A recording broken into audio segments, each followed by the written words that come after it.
Um Curso em Milagres, livro texto, capítulo 9, Aceitação da expiação, parte 4. O plano de perdão do Espírito Santo. A expiação é para todos, porque é o caminho para desfazer a crença em que qualquer coisa seja só para ti. Perdoar é não ver. Olha, portanto, para o que está além do erro e não permitas que a tua percepção pare nele, pois vais acreditar naquilo que a tua percepção demonstra. Aceita como verdadeiro só o que o teu irmão é, se queres conhecer a ti mesmo. Percebendo que ele não é, não serás capaz de conhecer o que tu és, porque o verás falsamente. Lembra-te sempre que a tua identidade é compartilhada e que o seu compartilhar é a sua realidade. Tu tens um papel a desempenhar na expiação, mas o plano da expiação está além de ti.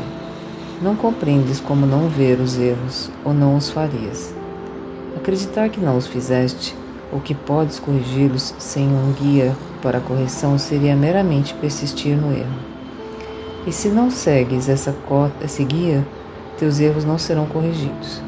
O plano não é teu devido às tuas ideias limitadas a respeito do que és. É desse senso de limitação que surgem todos os erros. O caminho para desfazê-los, portanto, não vem de ti, mas é para ti. A expiação é uma lição em compartilhar que te é dada porque tu esqueceste como fazê-la. O Espírito Santo apenas lembra-te o uso natural das tuas capacidades, reinterpretando a capacidade de atacar em capacidade de compartilhar. Ele traduz aquilo que fizeste no que Deus criou. Se queres realizar isso através dele, não podes olhar para as tuas capacidades através dos olhos do ego, pois irás julgá-las como ele as julga. Todo o poder que elas têm para causar dano está no julgamento do ego. Toda a sua utilidade está no julgamento do Espírito Santo. O ego também tem um plano de perdão porque estás pedindo um plano, embora não estejas pedindo ao professor certo. O plano do ego, é claro, não faz sentido e não funcionará. Seguindo seu plano, simplesmente irás colocar-te em uma situação impossível para a qual o ego sempre te conduz. O plano do ego é fazer com que vejas em primeiro lugar o erro com clareza e depois não o vejas. Mas como é possível não veres aquilo que fizeste com que fosse real? Vendo com clareza, tu fizeste como que fosse real e não podes deixar de vê-lo. É aqui que o ego é forçado a apelar para os mistérios, insistindo que precisas aceitar o que não tem significado para salvar-te. Muitos tentaram fazer isso em seu nome, ou em meu nome. Nome de Cristo, não? Esquecendo que as minhas palavras fazem sentido perfeito porque vêm de Deus. Elas têm tanto sentido agora como sempre tiveram porque falam de ideias que são eternas. O perdão, que é aprendido através de mim, não usa o medo para desfazer o medo, nem faz com que o real seja irreal para depois destruí-lo. O perdão através do Espírito Santo simplesmente está em olhar além do erro, desde o início, mantendo assim irreal para ti. Não permitas que qualquer crença na realidade do erro penetre em tua mente, ou também irás acreditar que tens o que desfazer, o que fizeste de modo a seres perdoado. O que não tem efeito não existe. Para o Espírito Santo, os efeitos do erro são inexistentes. Cancelando regular e consistentemente todos os seus efeitos em toda a parte e em todos os aspectos, ele ensina que o ego não existe e prova isso. Segue então o ensinamento do perdão do Espírito Santo, porque o perdão é a sua função e ele conhece como desempenhá-la perfeitamente. Foi isso que eu quis dizer quando disse que os milagres são naturais e quando não ocorrem, algo de errado aconteceu. Milagres são meramente sinal da tua disponibilidade em seguir o plano da salvação do Espírito Santo, reconhecendo que tu não compreendes o que ele é. O seu trabalho não é a função tua, e a não ser que aceites isso, não podes aprender qual é a tua função. A confusão de funções é tão típica do ego que deverias estar bastante familiarizado com o que ela é a essa altura. O ego acredita que todas as funções lhe pertencem, mesmo que não tenham nenhuma ideia do que sejam. Isso é mais do que mera confusão, é uma combinação particularmente perigosa de grandiosidade e confusão que faz com que o ego provavelmente seja capaz de atacar qualquer pessoa e qualquer coisa sem nenhuma razão. Isso é exatamente o que o ego faz. Ele é imprevisível em suas respostas porque não tem nenhuma ideia do que percebe. Se não tens a mínima ideia do que está acontecendo, como adequadamente podes esperar reagir? Poderias perguntar a ti mesmo sem levar em consideração como interpretarias a reação? Se tal imprevisibilidade coloca o ego em uma posição sólida como teu guia? Deixa-me repetir que as qualificações do ego enquanto guia são singularmente infelizes. E como professor da salvação, ele é uma escolha por demais pobre. Qualquer um que escolha um guia totalmente insano tem que ser ele próprio totalmente insano. E nem é verdadeiro que tu não reconheças que o guia é insano. Reconheces porque eu reconheço e tu o julgaste pelas mesmas razões que eu. O ego literalmente vive do tempo tomado de empréstimo e seus dias estão contados. Não tenhas medo do julgamento final, mas dá boas-vindas a ele e não o esperes, pois o tempo do ego é tomado de empréstimo da tua eternidade. Essa é a segunda vinda que foi feita para ti, assim como a primeira foi criada.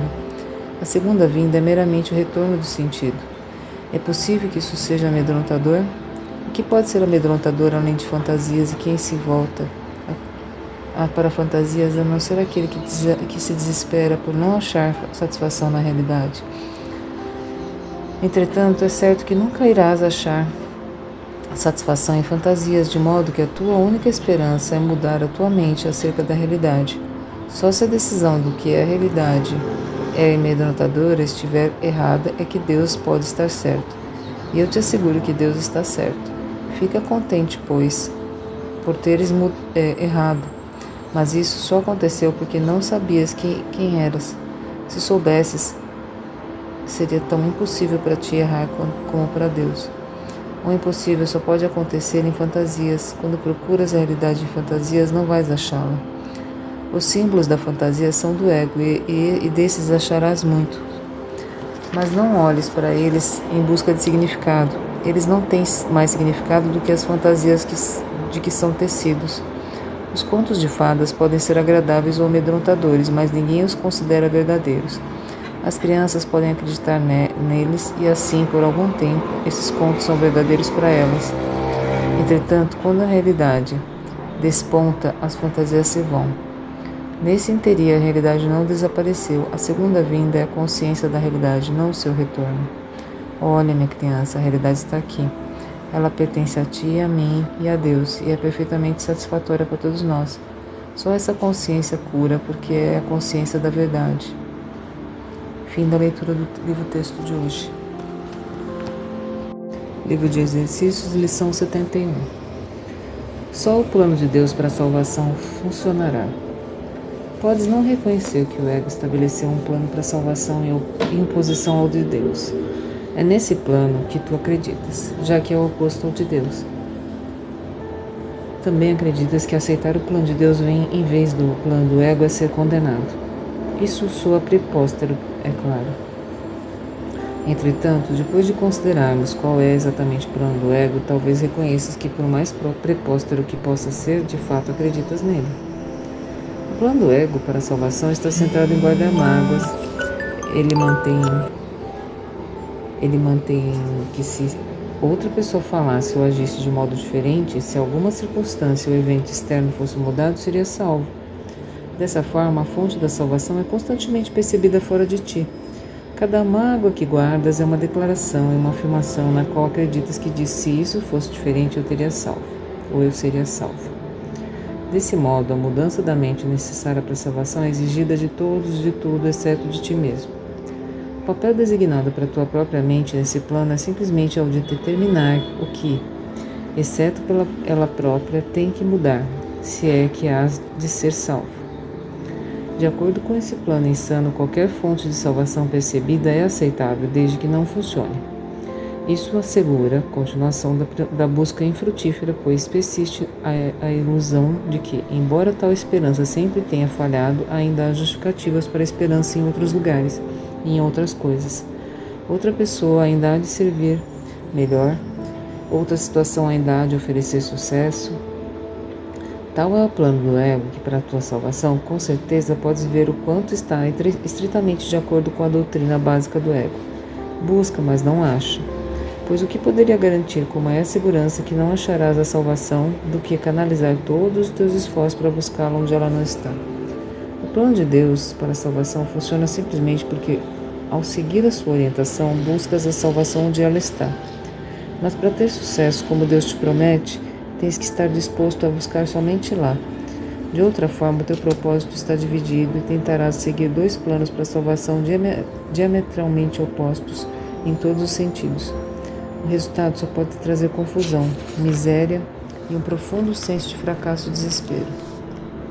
Como podes escapar de tudo isso? Muito simplesmente, a ideia para o dia de hoje é a resposta. Só o plano de Deus para a salvação funcionará. Não pode haver nenhum conflito real a esse respeito, pois não há nenhuma alternativa possível ao plano de Deus que possa salvar-te. O seu plano é o único cujo resultado é certo, o seu plano é o único que necessariamente terá sucesso. Vamos praticar o reconhecimento dessa certeza hoje e nos regozijemos por haver uma resposta para o que parece ser um conflito sem solução possível. Todas as coisas são possíveis para Deus. A salvação tem que ser tua por causa do seu plano que não pode falhar. Comece os 2 períodos de prática mais longos de hoje pensando sobre a ideia do dia e reconhecendo que ela contém 2 partes que contribuem igualmente para o todo. O plano de Deus para a tua salvação funcionará e os outros não. Não te permitas ficar deprimido ou zangado com a segunda parte, ela é inerente à primeira. E na primeira está a tua completa liberação de todas as tuas tentativas insanas e loucas propostas para libertar-te. Elas têm te conduzido à depressão e à raiva, mas o plano de Deus terá sucesso. Este te conduzirá à liberação e à alegria. Lembrando-nos disso, dediquemos o resto dos períodos de prática mais prolongados a pedir a Deus que nos revele o seu plano e pergunta-lhe especificamente: o que queres que eu faça? Onde queres que eu vá? O que queres que eu diga e a quem? Dá-lhe pleno controle do resto do período de prática e deixa-o dizer-te o que precisa ser feito por ti no seu plano para a tua salvação. Ele responderá proporcionalmente à tua disponibilidade para ouvir a sua voz. Não te recuses a ouvir. O simples fato de que estás fazendo os exercícios já prova que tens alguma disposição para escutar. Isso é o suficiente para estabelecer o teu direito à resposta de Deus. Nos períodos de prática mais curtos, dize frequentemente a ti mesmo que o plano de Deus para a salvação é só o seu funcionará. E só o seu funcionará. Fica alerta contra toda tentação de guardar mágoas nesse dia e responde com esta forma de ideia de hoje. Guardar mágoas é o oposto de plano de Deus para a salvação. E só o plano de Deus funcionará. Tenta lembrar-te da ideia de hoje de 6 a 7 vezes por hora. Não poderia haver melhor maneira de passar meio minuto ou menos do que recordando a fonte da tua salvação e vendo-a onde ela está. Fim da leitura de hoje.